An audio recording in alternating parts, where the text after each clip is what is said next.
الحمد لله نحمده ونستعينه ونستغفره ونؤمن به ونتوكل عليه ونعوذ بالله من شرور أنفسنا ومن سيئات أعمالنا من يهده الله فلا مضل له ومن يضلله فلا هادي له ونشهد أن لا إله إلا الله وحده لا شريك له ونشهد أن سيدنا وسندنا وحبيبنا وحبيب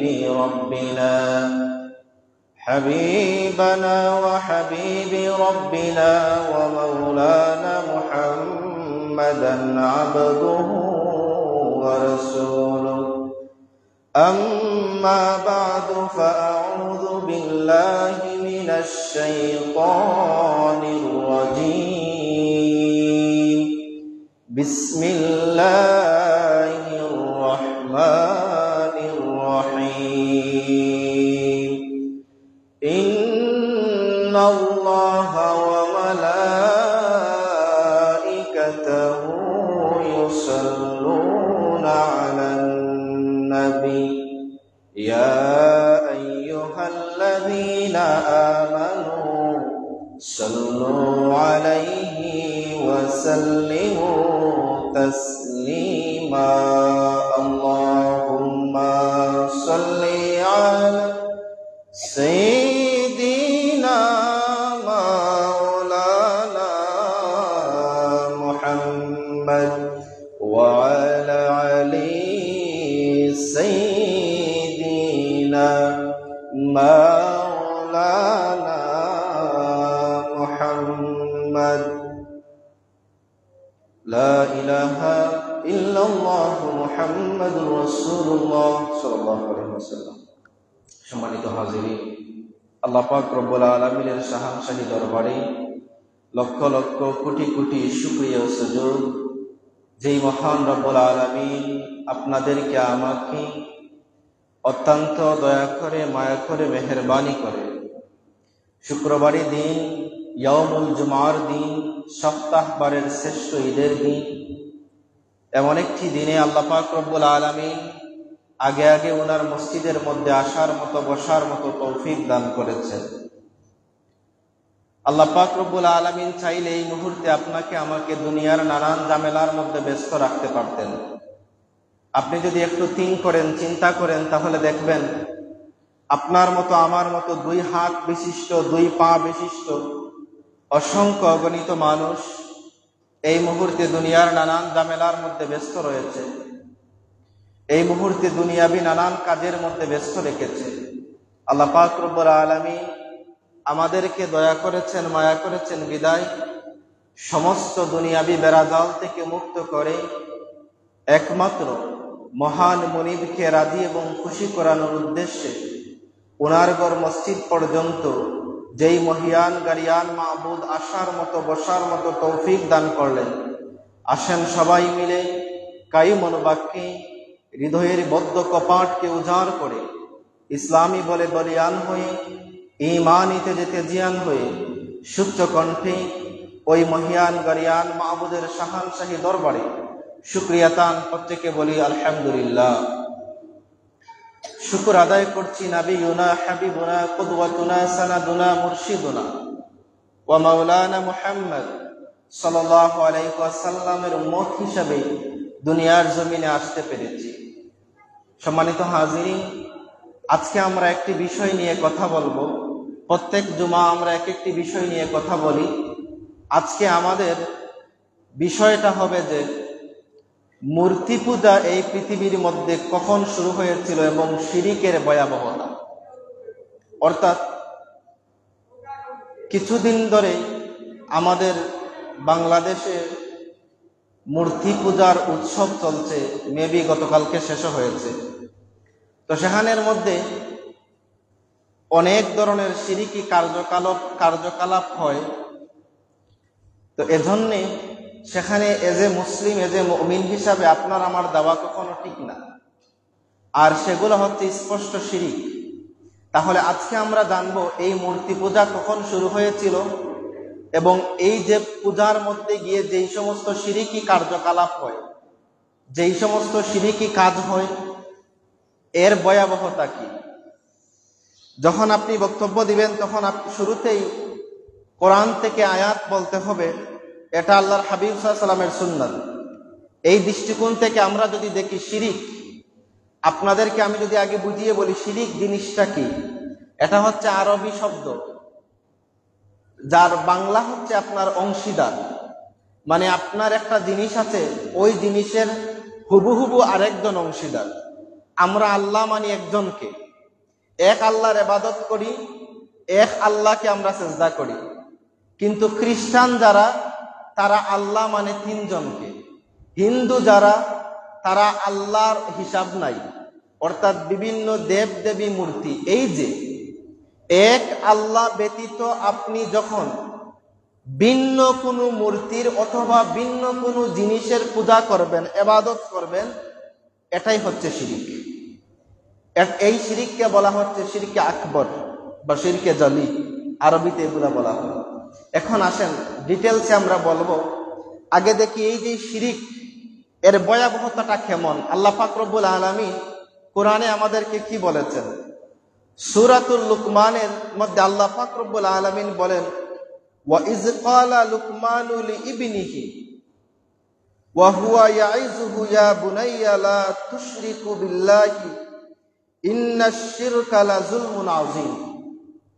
আল্লাহ পাক রব্বুল আলামিন সূরা লুকমানের মধ্যে বলছেন, ইয ক্বালা লুকমানু লিইবনিহি,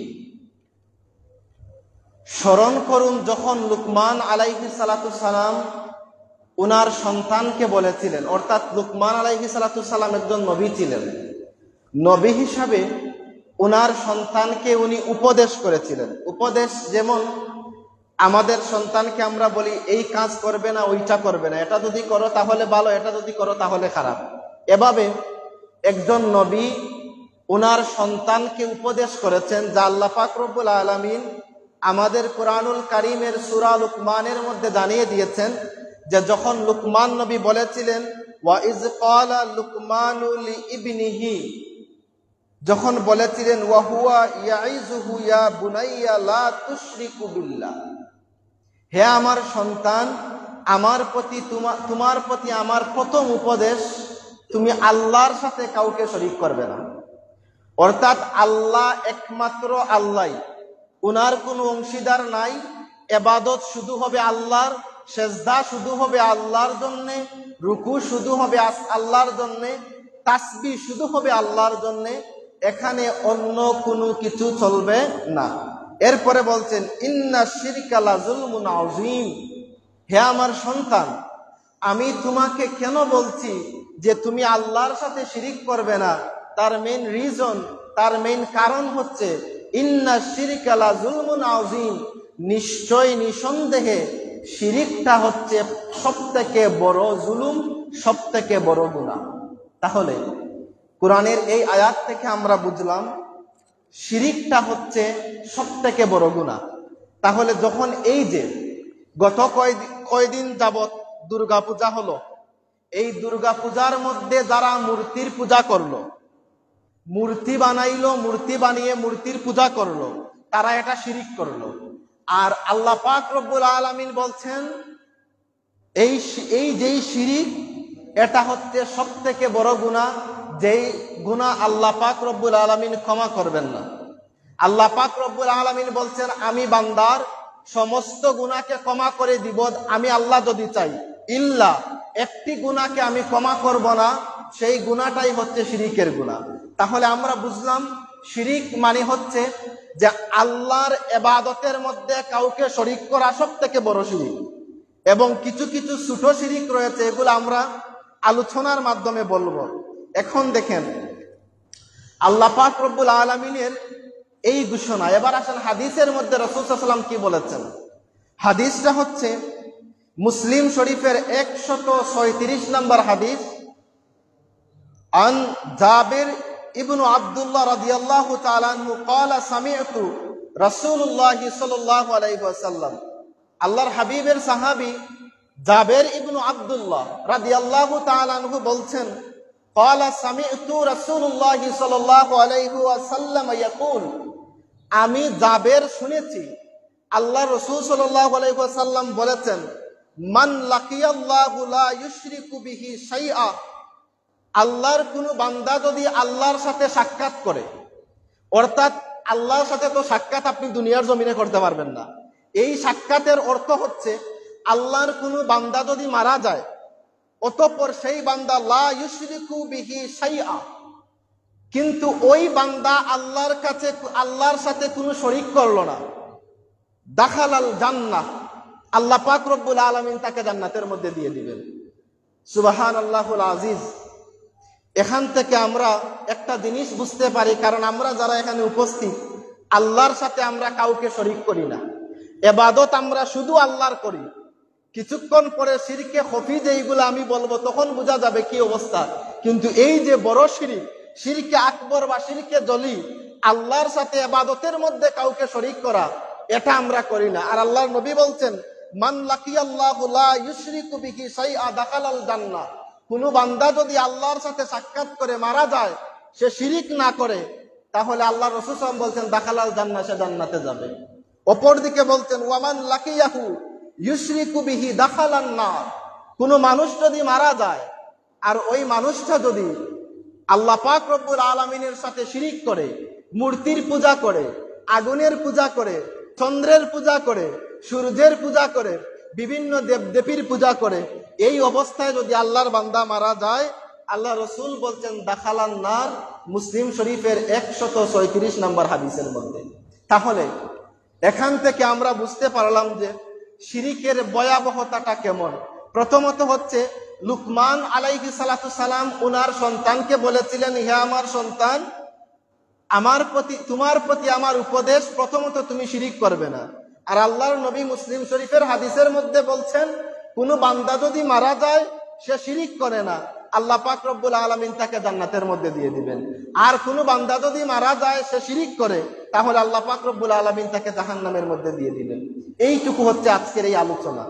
2 নম্বর আসেন, সহিহ বুখারী শরীফের 2459 নম্বর হাদিস, আনাস ইবনে মালিক রাদিয়াল্লাহু তাআলা আনহু বলেন, আন আনাসিন ক্বালা সুইলান নবী সাল্লাল্লাহু আলাইহি ওয়াসাল্লাম, আনাস ইবনে মালিক বলেন, আমি একদিন আল্লাহ রাসূল সাল্লাল্লাহু আলাইহি ওয়াসাল্লামকে জিজ্ঞাসা করলাম, আনিল কাবাইর, ইয়া রাসূলুল্লাহ, ইয়া হাবিবাল্লাহ, এই দুনিয়ার জমিনের মধ্যে সবথেকে বড় কবিরা গুনাহ কি? আমরা যে গুনাহগুলা করি, এখানে নিষ্পাপ কেউ না, আমি যে বক্তব্য দিচ্ছি আমি যে মাসুম নিষ্পাপ এমন কিছু না, সবারই কম বেশি গুনাহ আছে। এই গুনাহকে 2 ভাগে ভাগ করা হয়, প্রথমত হচ্ছে কবিরা, দ্বিতীয়ত হচ্ছে সগীরা। কবিরা যেই গুনাহ হচ্ছে বড়, আর সগীরা যেই গুনাহ হচ্ছে ছোট। এখানে আনাস বিন মালিক রাদিয়াল্লাহু তাআলা আনহু বুখারী শরীফের 2459 নম্বর হাদিসের মধ্যে আল্লাহর নবীকে জিজ্ঞাসা করছেন, ইয়া রাসূলুল্লাহ, ইয়া হাবিবাল্লাহ, আনিল কাবাইর, সবথেকে দুনিয়ার জমিনে কবিরা গুনাহ কি? আল্লাহর নবী 4টা গুনার কথা বলেছেন। প্রথমত আল্লাহর নবী বলছেন, ইশরাকু বিল্লাহ, আল্লাহর সাথে শরীক করা, যেই বিষয়ে আমি কথা বলছি, অর্থাৎ আল্লাহর সাথে কাউকে অংশীদার মনে করা, আল্লাহর মতো কাউকে ভেবে সেজদা করা, যেমন পূজা করা, মূর্তি পূজা, এরকম করা, প্রথম কবিরা গুনাহ। 2 নম্বর আল্লাহ রাসূল সাল্লাল্লাহু আলাইহি ওয়াসাল্লাম বলছেন, ওয়া উকুকুল ওয়ালিদাইন, মাতা এবং পিতার অবাধ্য হওয়া, অর্থাৎ বাবা মার অবাধ্য হওয়া। তাহলে 2 নম্বর কবিরা গুনাহ হচ্ছে বাবা মার অবাধ্য হওয়া। এটা যদি আমি একটু বলি যে বাবা মার অবাধ্য বলতে কি, আপনাকে বলা হলো এই কাজ করবেন না, আপনার বাবা আপনাকে বললেন এই কাজ করবেন না, আপনি ওই কাজ করলেন। আপনাকে বলা হলো আপনি এদিকে যাবেন না, আপনি ওদিকে গেলেন। আপনার বাবা এবং মায়ের সাথে আপনি খারাপ আচরণ করলেন। বর্তমান সময়ে এই জিনিসটা ভয়াবহ রূপ ধারণ করেছে। অনেক মানুষই বলেন যে আমার সন্তান আমার কথা শুনে না, আমি যদি একটা বলি সে বলে আরেকটা। কিছুদিন যাওয়ার পরে সন্তানকে যখন বড় করা হয়, বিয়ে শাদী করে যখন সন্তান ডেভেলপ হয়ে যান, সন্তান যখন আয় রোজগার আরম্ভ করেন, এই সময় দেখা যায় সমাজের একটা কনসেপ্ট, একজন বাবা যখন 4টা সন্তানকে লালন পালন করেন ছোট অবস্থায়, 4টা সন্তানকে একজন বাবা একা ইনকাম করে লালন পালন করতে পারেন। ওই সন্তান 4 সন্তান যখন বড় হয়, 4 সন্তান বড় হয়ে যখন 4 জন বিবাহ করে, দেখা যায় 4 সন্তানের পক্ষে একজন বাবাকে লালন পালন করা সম্ভব হয় না। প্রশ্ন হলো এই জায়গায়, একজন বাবা যদি 4 জন সন্তানকে লালন পালন করতে পারলেন, তো আপনি 4 জন ভাই কেন একজন বাবাকে লালন পালন করতে পারবেন না? সমস্যাটা কোথায়? এই সময় আমাদের সেন্স কাজ করে, আমি কেন বাবাকে খাবার দিব, আমার ভাই যে আছে সে দিবে, কারণ সম্পত্তি তো সে বেশি পায়, বাবা তাকে বেশি মায়া করেন। তো আমার প্রশ্ন হলো ভাই, এখানে আপনি যে আজকে বলছেন যে আমি কেন আমার বাবাকে খাবার টাকা দিব, আমি কেন আমার বাবাকে ঔষধের টাকা দিব, আমার আরেক ভাই রয়েছে সে দিবে। তো আপনি যখন ছোট ছিলেন আপনার বাবা তো সমান তালে 4 জন ভাইকেই মহব্বত করেছেন, সমান তালে আপনার বাবা 4 জনকে লালন পালন করেছেন। তো বড় যখন আপনি হলেন, আপনি আরেকজনের হাতের দিকে ভিক্ষুকের মতো কেন তাকান? আপনার বাবাকে আপনি খাবার দিবেন, আপনার বাবাকে আপনি টাকা দিবেন, আপনার মায়ের সেবা আপনি করবেন, আপনার বাবার সেবা আপনি করবেন, আপনি ভিক্ষুকের মতো আরেক ভাইয়ের দিকে কেন তাকাইবেন? বাবা তো আপনার, বাবা তো ভাইয়ের, সে করে না না করুক, কিন্তু আল্লাহ আপনাকে বুঝ দান করেছেন, আপনি করবেন। এজন্য আল্লাহ রাসূল সাল্লাল্লাহু আলাইহি ওয়াসাল্লাম বলছেন কবিরা গুনাহ হচ্ছে বড় 4টা।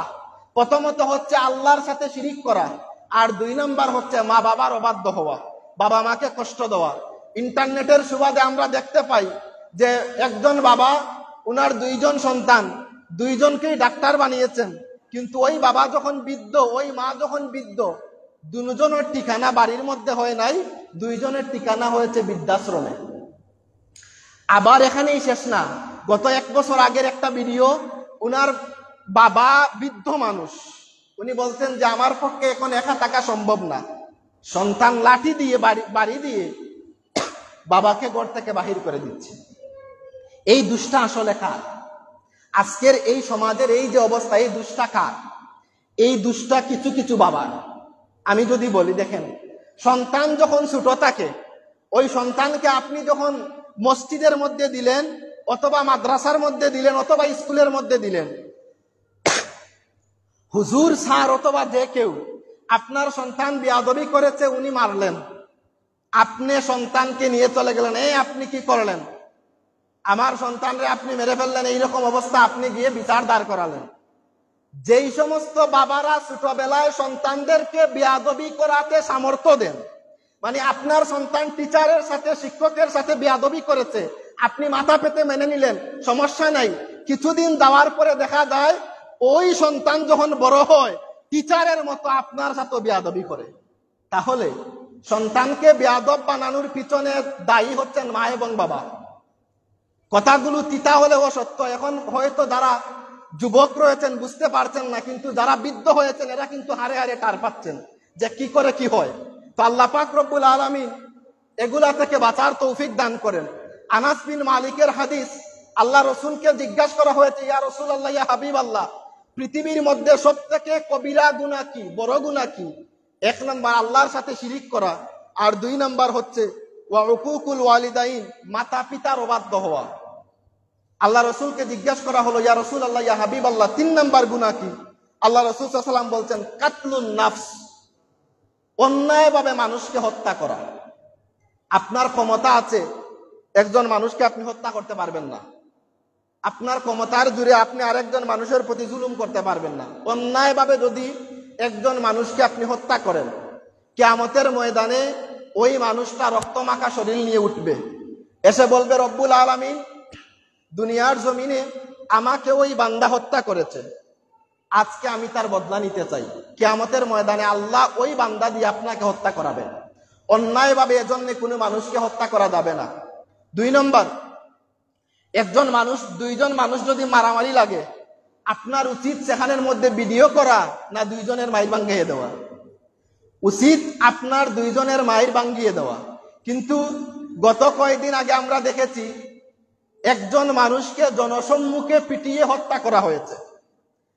এটলিস্ট মিনিমাম হলেও 20 থেকে 30 জন মানুষ ক্যামেরা দিয়ে ফেসবুকে লাইভ দিয়েছে, একজন মানুষও গিয়ে ওই মানুষকে ধরে নাই। আপনি যদি বলেন আপনি ধরেন না কেন, সে বলবে আমি কেন ধরবো, সে মরলে আমার কি, সে মারলে আমার কি। এই নিয়তে যদি আপনি ভিডিও করেন যে ওই মানুষটা মারলে আর তার মারার ভিডিও যদি আমি ফেসবুক ইউটিউবের মধ্যে দেই, আমার ভিডিও ভাইরাল হবে, আমি ফেমাস একজন মানুষ হয়ে যাব, নিঃসন্দেহে আপনিও ওই হত্যাকাণ্ডের সাথে জড়িত থাকবেন। কারণ আপনার উচিত ছিল আল মুসলিম আখুল মুসলিম, এক মুসলমান হচ্ছেন আরেক মুসলমানের ভাই, লা ইউসলিমুহু ওয়ালা ইউসলিমু। আপনার ভাই যখন জালিমের হাতে থাকবে আপনার উচিত আপনার ভাইকে রক্ষা করা। তো একজন জালিম যখন আপনার আরেকজন মুসলিম ভাইকে মেরে ফেলছে, আপনার কাম ওই সময় ভিডিও করা না, আপনার কাম ওই সময় জালিমের হাত থেকে আপনার ভাইকে রক্ষা করা। আল্লাহ বুঝার তৌফিক দান করেন। এবার আসেন 4 নাম্বার। আল্লাহ রাসূল সাল্লাল্লাহু আলাইহি ওয়াসাল্লাম বলছেন ওয়া শাহাদাতু যুহরি, 4 নাম্বারের কবিরা গুনাহ হচ্ছে মিথ্যা সাক্ষ্য দেওয়া। এই দেখেন, মিথ্যা সাক্ষ্য দেওয়া। আজকের সমাজ শান্তি নাই, এর মেইন কারণ হচ্ছে মিথ্যা কথা বলা, মিথ্যা সাক্ষ্য দেওয়া। দুইজন মানুষ একজন আরেকজনের সাথে ঝগড়া ফাসাদে লিপ্ত, আপনাকে গিয়ে বলল যে আজকে যদি তুমি আমার পক্ষে সাক্ষী না দাও তাহলে বিচারে আমি হেরে যাব, আর আমি যদি বিচারের মধ্যে হেরে যাই আমার ইজ্জত সম্মান শেষ, কিছুই থাকবে না। এই জন্য যদি আপনি একজন মানুষের পক্ষে মিথ্যা সাক্ষ্য দেন, এটাই হচ্ছে কবিরা গুনাহ। তাহলে আসেন, আল্লাহ রাসূল সাল্লাল্লাহু আলাইহি ওয়াসাল্লাম বলছেন 4টা বড় কবিরা গুনাহ। প্রথম নম্বর আল্লাহর সাথে শরীক করা, দ্বিতীয় নম্বর মা এবং বাবার সাথে খারাপ আচরণ করা, তৃতীয় নম্বর অন্যায়ভাবে মানুষকে হত্যা করা, চতুর্থ নম্বর মিথ্যা সাক্ষী দেওয়া। এই 4টা হচ্ছে কবিরা গুনাহ। আল্লাহ পাক রব্বুল আলামিন আমাদের প্রত্যেককে এই 4 গুনাহ থেকে বাঁচার তৌফিক দান করেন। সবাই বলুন আমিন। দুরূদ শরীফ পড়েন। আল্লাহুম্মা সাল্লি আলা সাইয়্যিদিনা মাওলানা মুহাম্মদ ওয়া আলা আলি সাইয়্যিদিনা।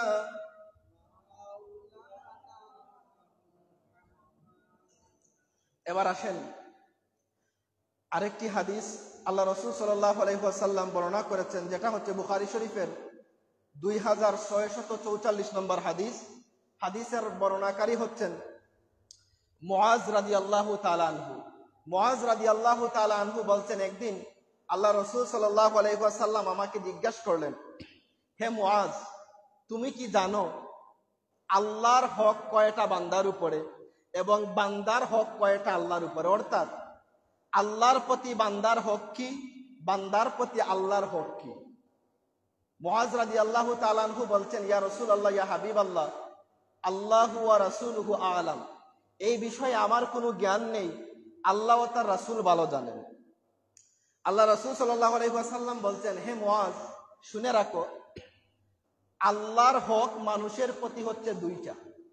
অর্থাৎ আল্লাহ পাক রব্বুল আলামিন আপনাকে এবং আমাকে সৃষ্টি করেছেন। সৃষ্টি করার পিছনে কিছু রিজন, কারণ রয়েছে।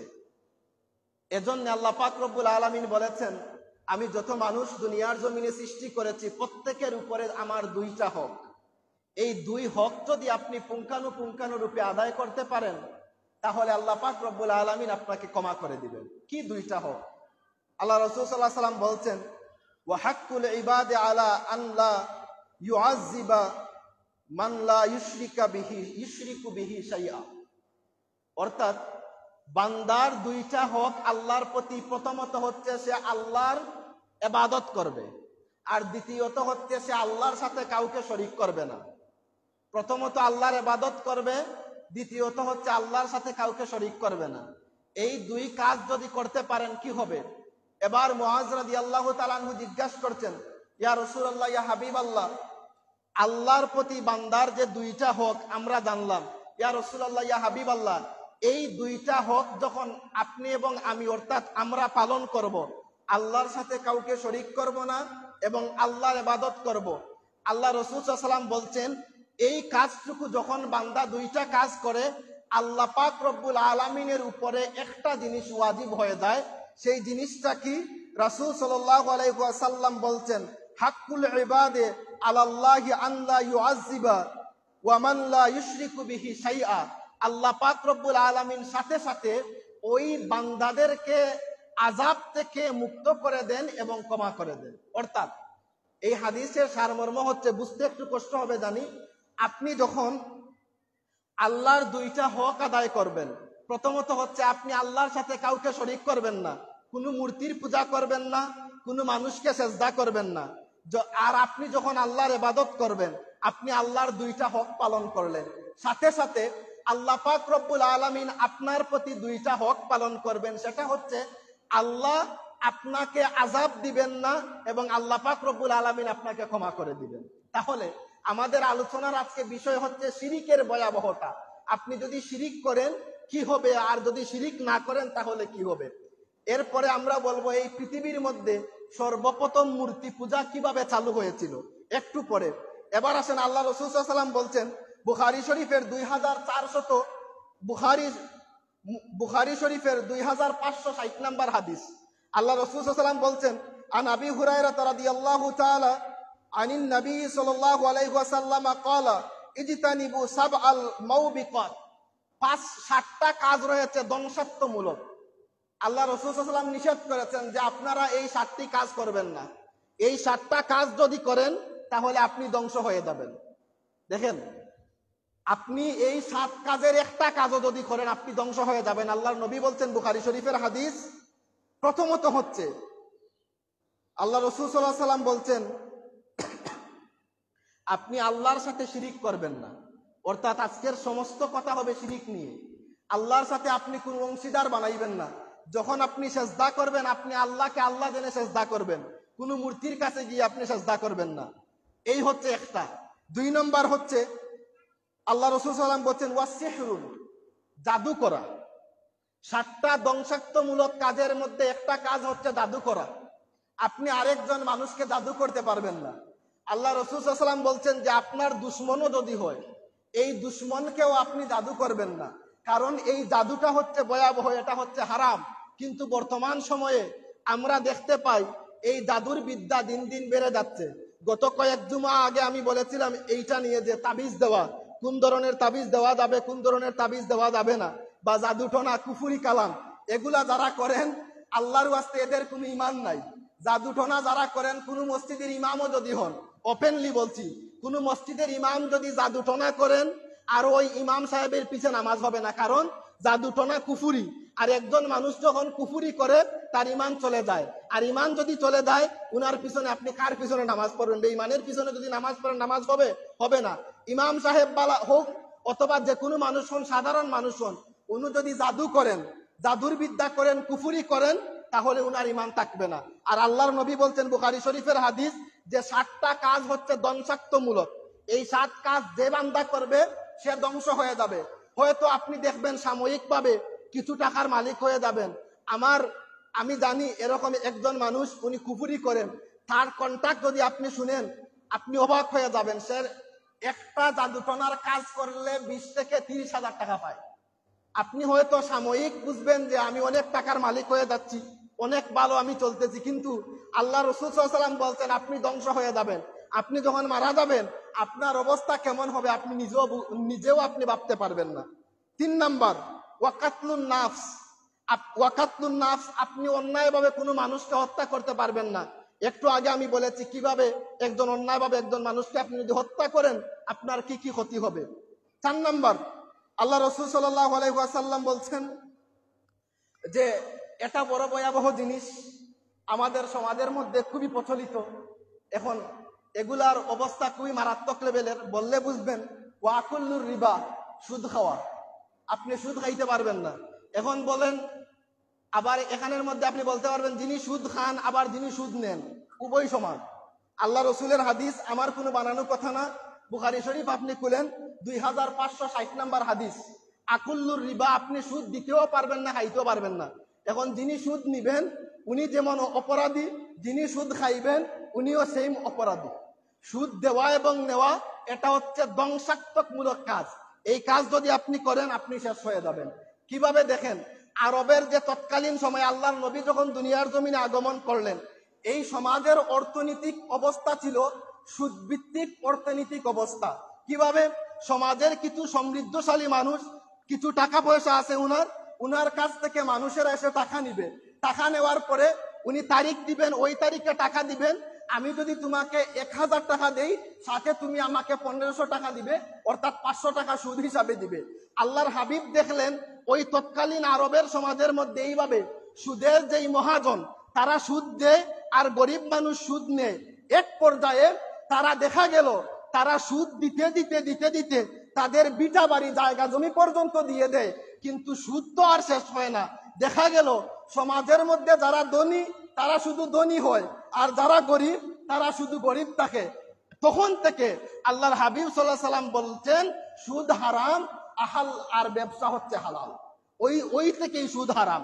এজন্য আল্লাহর নবী বলছেন, বুখারীর হাদিস, ধ্বংসাত্মকমূলক 7টা কাজ, এর মধ্যে 4 নম্বরে আল্লাহ নবী বলছেন আকুল্লুর রিবা, আপনি সুদ খাইতেও পারবেন না, দিতেও পারবেন না। আর আমার নবী বলেছেন, হে আমার উম্মতেরা শুনে রাখো, এমন একটা সময় আসবে কিয়ামতের আগে সুদের পথা এমন ভাবে বেড়ে যাবে, প্রত্যেকটা মানুষের ঘরে ঘরে সুদ পৌঁছিয়ে যাবে। কিভাবে আমি যদি আপনাদেরকে বুঝিয়ে বলি, ব্যাংকিং যেই ব্যবস্থা, বর্তমান সময়ের ব্যাংকিং যে বিভিন্ন ব্যাংকে যে ঋণ দেয়, এগুলো কিন্তু সুদ ভিত্তিক। কিন্তু আজকে আপনি যদি করজ আনার জন্য যান, ঋণের জন্য যান, যে আমাকে ভাই ঋণ দেন, কেউ দিবে না। কারণ দিলেও মরা, যে ঋণ দেয় বোঝা গেল যে হে আপনার কাছে পাপ করছে। পরে খুঁজতে খুঁজতে যিনি ঋণ দিলেন উনার পায়ের খাম শেষ, উনি জুতার অবস্থা খারাপ, ঋণ পাওনাদারের কাছে যাইতে যাইতে যখন আপনি ঋণ নিবেন, এই সময় গিয়ে বলবেন ভাই আমার এই সমস্যা, আপনি ঋণ দেন আমি দিয়ে দিব। কিন্তু যখন আপনি ঋণ নিলেন বোঝা গেল আপনি বাদশা হয়ে গেলেন। এজন্য আজকের সমাজের এই অবস্থা। আল্লাহর নবী বলেছেন ঋণ দেওয়াও সুন্নত, ঋণ নেওয়াও সুন্নত, তবে এই ঋণের সাথে আপনি যদি সুদকে ঢুকিয়ে দেন তখনই সেটা হারাম হয়ে যাবে। যেমন বর্তমান সময়ে যে ব্যাংকিং ব্যবস্থা, ব্যাংকের মধ্যে যে লোন সিস্টেম, সেখানের মধ্যে আপনি টাকা আনলে সর্বশেষে পার্সেন্টেজ হিসাবে তাদেরকে কিছু টাকা দিতে হয়, এটাই হচ্ছে সুদ ভিত্তিক। এজন্য আল্লাহর নবী বলছেন যে আখিরি জামানার মধ্যে এমন একটা অবস্থা হবে যে আমার উম্মতের প্রত্যেকের ঘরে ঘরে সুদ পৌঁছে যাবে, অর্থাৎ সুদের এত ভয়াবহ অবস্থা হবে। আল্লাহ পাক রব্বুল আলামিন আমাদেরকে এ থেকে যেন বেঁচে থাকার হেফাজত করেন, কারণ সুদের অবস্থা বড় ভয়াবহ।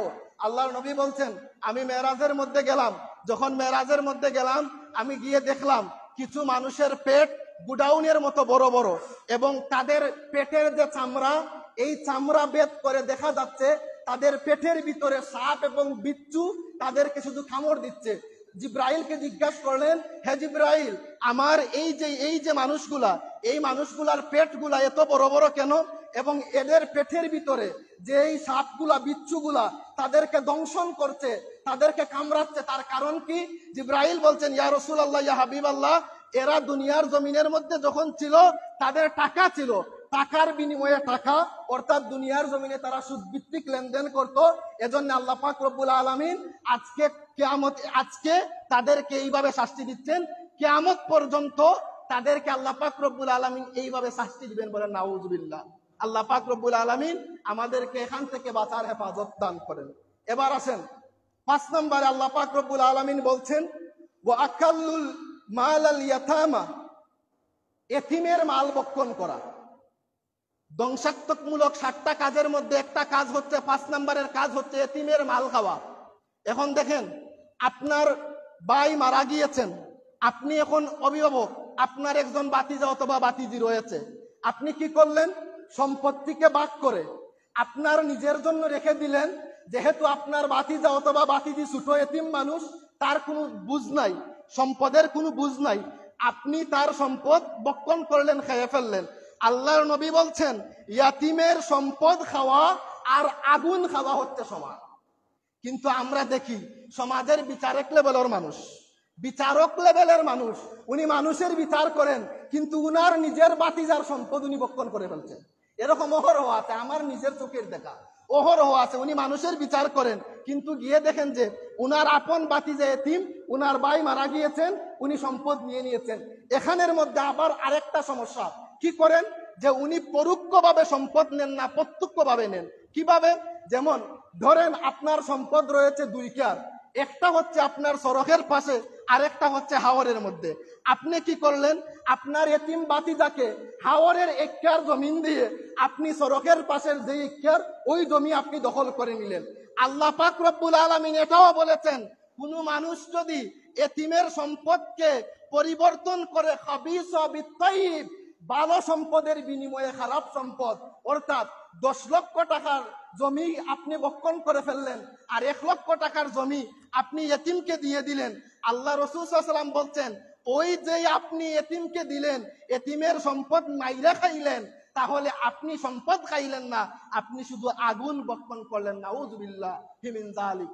আর আল্লাহর নবী বলছেন, যদি আপনার কোনো ভাই অথবা ভাতিজা অথবা আপনার আত্মীয় এতিম থাকে, তার বাবা মারা যায়, আর আপনি যদি ওই এতিমকে লালন পালন করেন, ওই এতিমের লালন পালন করেন, আমার নবী বলেছেন, আনা ওয়া কাফিলুল ইয়াতামা কাহাতাইনি ফিল জান্নাহ, আমি এবং এতিমের অভিভাবক দুইজন এভাবে জান্নাতে থাকবে। আল্লাহর নবী 2টা হাতের 2টা আঙ্গুল তুলে বলেছেন, আমার হাতের 2টা আঙ্গুল যতটুকু কাছে, এতিমের অভিভাবক এবং আমি মুহাম্মদ সাল্লাল্লাহু আলাইহি ওয়াসাল্লাম একসাথে জান্নাতের মধ্যে থাকবো। এজন্যে যেমন সাইড ইফেক্ট রয়েছে তেমনি ইফেক্ট রয়েছে। এখন আপনার যদি এরকম আমার আপনার যে কারো যদি এতিম কোনো ভাই ভাতিজা যেই থাকুক, আপনি চেষ্টা করবেন তার লালন পালন করার। যদি লালন পালন করেন তাহলে এই জন্যে আপনি বেঁচে যাবেন। কিয়ামতের ময়দান আল্লাহর নবী বলছেন যে আমার হাতের 2টা আঙ্গুল, দেখানো বেয়াদবি, আমি দেখাচ্ছি না, আপনি বুঝে নেন। নবী বলছেন, আনা ওয়া কাফিলুল ইয়াতামা কাহাতাইনি ফিল জান্নাহ, আমার হাতের 2 আঙ্গুল যত নিকটে তত নিকটে এতিমের অভিভাবক এবং আমি একসাথে জান্নাতের মধ্যে থাকবো। এই হচ্ছে আপনার 6 নাম্বার। এরপরে আসেন 7 নাম্বার হচ্ছে আল্লাহ রাসূল সাল্লাল্লাহু আলাইহি ওয়াসাল্লাম বলছেন, ওয়া তাওয়াল্লি ইয়াউমাজ যাহফে, যুদ্ধক্ষেত্র থেকে পালিয়ে আসা। অর্থাৎ আপনি মুসলিমদের সাথে জিহাদের মধ্যে গিয়েছেন, এখন আপনার ভাই 10 জন মুসলিম আপনারা গেছেন জিহাদের মধ্যে, এখন আপনি 5 জনকে রাখলেন, দেখলেন হায় হায় যদি যুদ্ধের মধ্যে থাকি তাইলে তো অবস্থা খারাপ, আমি মারা যাব। আপনার 5 জন ভাইকে রেখে আপনি চুরি করে পালাই আসলেন ফিস থেকে। আল্লাহ রাসূল সাল্লাল্লাহু আলাইহি ওয়াসাল্লাম বলছেন এটাও ধ্বংসাত্মকমূলক কাজ, এই কাজ করা যাবে না। যুদ্ধের মধ্যে যদি আপনি আপনার ভাইদের সাথে যান, আপনি সর্বোপরি তাদের সাথে থাকতে হবে। এবার আসেন 7 নাম্বার, আল্লাহর নবী বলছেন, ওয়া কাযফুল মুহসানাতিল মুমিনাতিল্লাতি গাফিলাত, 7 নাম্বার হচ্ছে একজন মুমিনা সতী সাধ্বী নারীর প্রতি অপবাদ দেওয়া। বুঝিয়ে বলি খাঁটি বাংলা ভাষায়, ধরেন বিবাহর সময়ে আপনার গ্রামের মধ্যে কোনো মানুষ এসেছেন, এসে বলেছেন যে ভাই অমুকের মেয়েকে আমি আমার ছেলের জন্য বিবাহ দিয়ে নিতে চাচ্ছি, তার চরিত্র কেমন। এখন আপনার তার সাথে সম্পদ নিয়ে সমস্যা, আপনি বললেন যে ভাই তার মেয়েকে নিয়েন না, তার মেয়ে অত্যন্ত খারাপ। এই যে আল্লাহর নবী বলেছেন একজন সতী সাধ্বী, একজন ভালো মেয়েকে আপনি অপবাদ দিলেন, আপনি ধ্বংসাত্মকমূলক কাজ করলেন, আপনার জীবন এখানেই শেষ। তাহলে একজন মানুষ যদি আপনাকে এসে জিজ্ঞাসা করেন যে এই মহিলাটা কেমন, আপনি যদি ভালো কিছু বলতে না পারেন, এটলিস্ট আপনি স্টপ থাকেন, আপনি বলেন যে আমার জানা নেই এই সম্পর্কে, আপনি পার পেয়ে যাবেন। কিন্তু আমি আমার নিজের চোখে দেখেছি যে উনার ভাইয়ের সাথে ভাইয়ের সমস্যা, সম্পদ নিয়ে উনার ভাইয়ের মেয়ের বিবাহ, উনার ভাইকে ফোন দিয়ে জিজ্ঞাসা করেছে যে আপনার বাতিজির অবস্থা কেমন, উনি বলেছেন যে আমার বাতিজি এই দুনিয়ার জমিনে কি বলবো যে এরকম খারাপ, আর এই দুনিয়ার জমিনে কেউ নাই। এজন্য আল্লাহর নবী বলছেন, ওয়া কাযফুল মুহসানাতিল মুমিনাতিল গাফিলাত, হে আমার উম্মতেরা শুনে রাখো, তুমি ধ্বংস হয়ে যাবে যদি একজন মুমিন সতী সাধ্বী নারীর প্রতি তুমি মিথ্যা অপবাদ দাও। আল্লাহ পাক রব্বুল আলামিন এই 7টা কাজ থেকে আমাদেরকে বাঁচার তৌফিক দান করেন। এবার আসেন, আমি বলেছিলাম পৃথিবীর মধ্যে মূর্তি পূজা শুরু হয়েছিল কিভাবে সেটা বলবো। আসেন, আল্লাহ রাসূল সাল্লাল্লাহু আলাইহি ওয়াসাল্লাম আমাদেরকে জানিয়ে দিয়েছেন কোরআনের মাধ্যমে। কোরআনের সূরা নূহ যদি আপনি পড়েন, এই নূহ নবীর আমল থেকে মূর্তি পূজা শুরু হয়।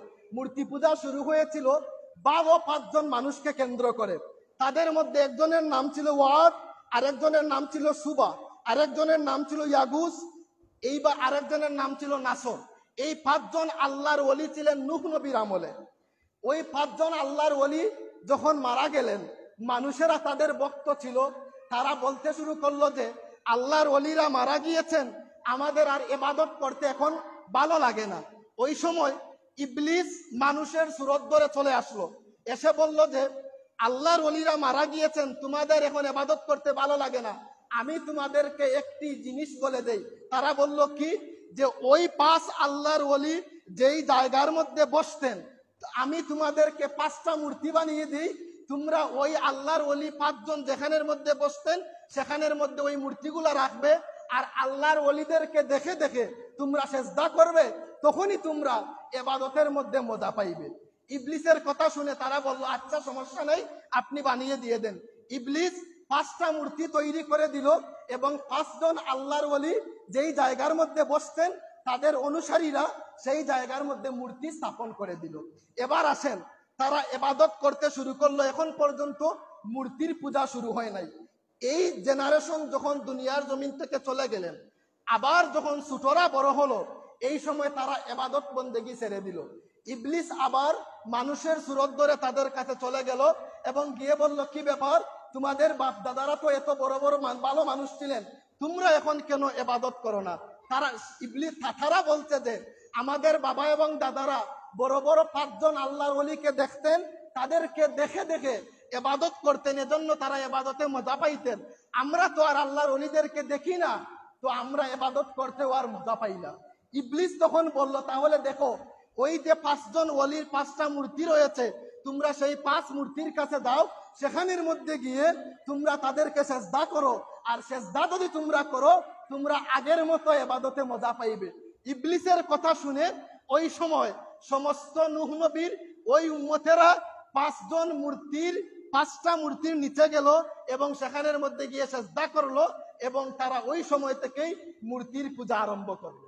তাহলে এখন দেখেন, পৃথিবীর ইতিহাসের মধ্যে মূর্তি পূজার আগমন হয়েছিল নূহ নবীর উম্মত থেকে। ওই মূর্তি পূজাকে কেন্দ্র করে আজ হিন্দু যারা, তারা এই মূর্তির পূজা করেন। এবার আসেন, হিন্দুরা দেখবেন গরুর পূজা করে। এই গরুর পূজাও সেম। মুসা আলাইহিস সালাতু সালাম যখন তুর পাহাড়ের মধ্যে গিয়েছিলেন আল্লাহর সাথে দেখা করার জন্য, এই বনি ইসরাইলের মধ্যে একজন পাপিষ্ঠ মানুষ ছিল। সে কি করলো, বনি ইসরাইলের মানুষের কাছ থেকে স্বর্ণ দিয়ে একটা গরুর বাচ্চা তৈরি করলো। আর ওই গরুর বাচ্চার মধ্যে এক টুকরা মাটি দিল। জিব্রাইল আলাইহিস সালাতু সালাম দুনিয়ার জমিনের মধ্যে যখন এসেছিলেন, উনি যখন দুনিয়ার জমিনে পাড়া দিয়েছিলেন, ওই জায়গা থেকে সে এক মুষ্টি মাটি নিল। আর ওই এক মুষ্টি মাটি নিয়ে সে ওই স্বর্ণের যে গরুর বাচ্চা, সেটার ভিতরের মধ্যে ঢুকিয়ে দিও। আর সে ম্যাজিকের মতো ওই যে স্বর্ণের যেই গরুর বাচ্চা, সেটা বে বে বলা শুরু করে দিল। আর ওই সামেরি সমস্ত বনি ইসরাইলকে দোলা করে বলল যে, শুনো শুনো, মুসা আলাইহিস সালাতু সালাম তো তুর পাহাড়ের মধ্যে গিয়েছেন আল্লাহকে পাওয়ার জন্য, তো মুসা আলাইহিস সালাতু সালাম আল্লাহকে খুঁজে পাচ্ছেন না, উনি শুধু চক্কর দিচ্ছেন, আল্লাহ তো ঢুকে গেছেন এই গরুর বাচ্চার ভিতরে। নাউজুবিল্লাহি মিন যালিক। ওই দিন থেকে বনি ইসরাইলেরা কি শুরু করলো, ওই গরুর পূজা শুরু করলো। নাউজুবিল্লাহি মিন যালিক। আজ পর্যন্ত দেখবেন হিন্দু যারা রয়েছে গরুর পূজা যে করে, ওই এখান থেকে তারা করে। কিন্তু আশ্চর্যের বিষয় হচ্ছে, এখন আমাদের কিছু মুসলিম নামদারি ওই পূজাকে সমর্থন করে ফেসবুকের মধ্যে তারা শুভেচ্ছা দেয়। বিশেষ করে যারা নেতা টাইপের মানুষ, আপনি দেখেন, নেতা আপনি পরে, মুসলিম আপনি আগে মুসলমান, তারপরে নেতা। আপনি আগে ইসলামকে টিকাবেন, তারপরে নেতৃত্ব টিকাবেন। আপনি যদি বুটের আশায় হিন্দুদের পূজার উৎসবকে শারদীয় দুর্গার শুভেচ্ছা জানান, বোঝা যাবে আপনার ভিতরের মধ্যে ইমানের লেশও নাই। আপনি ভাই বোন মুসলিম, মাত্র নেম প্লেট প্রাপ্ত মুসলিম। আপনি হন যে কোনো দলের আমির সাহেব অথবা যে কোনো বড় নেতা, এটা দেখার বিষয় নাই। যদি আপনি হিন্দুদের দুর্গা পূজাতে শুভেচ্ছা জানান, বোঝা যাবে আপনার ভিতরের মধ্যে ইমান নাই। কারণ শুভেচ্ছা জানানো মানে আপনি তাদেরকে সমর্থন করা। এমনকি আপনারা দেখেছেন, গতকালকেই একজন বুটের আশায় হিন্দুদের মন্দিরের মধ্যে গিয়েছে এবং গিয়ে বলেছে যে এই বাংলার মানুষের নাকি 2টা জিনিস, এক হচ্ছে রোজা আর এক হচ্ছে পূজা। নাউজুবিল্লাহি মিন যালিক। বুটের জন্য এই বাংলার জমিনে 95% মুসলিম, 5% হচ্ছে আপনার হিন্দু বা অন্যান্য ধর্মের মানুষ। 95% মুসলিমের দেশে 5% বুটের জন্য আপনি যদি ইসলামকে বিক্রি করে দেন, তো আপনি কিভাবে ইসলাম কায়েম করবেন? শুধু আপনি যদি মুখ দিয়ে বলেন আমি ক্ষমতায় গেলে ইসলাম কায়েম করব, কখনো এটা সম্ভব না। কারণ দেখা যায়, আপনি যদি বুটের জন্য আপনার ইমানকে বিক্রি করে দেন, তাহলে আপনি ক্ষমতায় গেলে ইসলাম কিভাবে কায়েম করবেন? আল্লাহ পাক রব্বুল আলামিন আমাদেরকে এই সমস্ত নেতার নেতৃত্ব থেকে যেন হেফাজত করেন। আমাদেরকে সর্বোপরি যেই শাহজালাল বাংলার জমিনের মধ্যে এসে ইসলাম ধর্ম দেখিয়ে গিয়েছেন। এই শাহজালালের উত্তরসূরি যেই আল্লাহর ওলিরা এখন পর্যন্ত দুনিয়ার জমিনে রয়েছেন, তাদের সিলসিলা, তাদের রশি আঁকড়ে ধরে থাকার যেন তৌফিক দান করেন। সবাই বলুন আমিন। ওয়া আখির দাওয়ানা আনিল হামদুলিল্লাহি রাব্বিল আলামিন।